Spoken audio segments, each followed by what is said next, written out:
மச்சான் சாரி மச்சான், உங்களோட எனக்கு ரொம்ப தப்பா நடந்துக்கிட்டதா, என்ன மன்னிச்சிடு. எங்க மச்சான் பார்த்து ரொம்ப நாள் ஆச்சு, கடைசியா ஸ்கூல்ல பார்த்தது. ஆனா உனக்கு ஞாபகம் இல்லையாடா? அந்த ஆள் உனக்கு மறக்க வச்சிட்டான் போல. எந்த ஆள்ரா? அது சரி, இத்தனை நாள் எங்க இருக்கிற, என்ன வேலை செய்யற? என்ன மச்சான் சொல்ற? நேத்து கூட வந்தேனடா, என் செருப்பு கூட உன்கிட்ட கொடுத்தனே, அதை கூட தேய்ச்சி கொடுத்தேன், உனக்கு ஞாபகம் இல்லையா?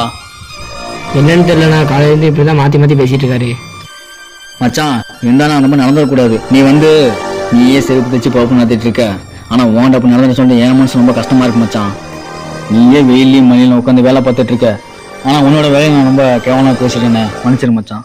தயவு செஞ்சு நீ மன்னிச்சிரு மச்சான். என்னடா லூசு மாதிரி பேசிட்டு இருக்க? டேய் உனக்கு என்ன சொன்னாலும் புரியாதடா, எல்லாம் அந்த யமதூதம் பண்ண வேலைடா. சரி வா மச்சான், ஏதோ கம்ம முளைச்சும் கூடி வா, சாப்பிடலாம் வா. வா வா வா. இல்ல மச்சான், எனக்கு கொஞ்சம் வேலை இருக்கு. சொன்ன கேள்ற, வாடா வாடா வாடா. டேய் கேள்றா, எனக்கு பசிக்கலடா. தம்பி வாங்கண்ணே, என்ன சாப்பிடுறீங்க? கம்மங்குளம் 3 கொடுங்கம்மா. தம்பி மோர் போடவா? போடுங்கம்மா.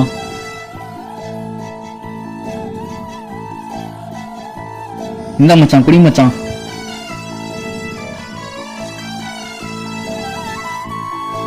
சரி மச்சான், திரும்பவும் சொல்றேன், எனக்கு ரொம்ப தப்பா நினைச்சுக்காத. நான் பண்ண ரொம்ப தப்பு, என்னை மன்னிச்சிரு மச்சான். போயிட்டு வரேன் மச்சான்.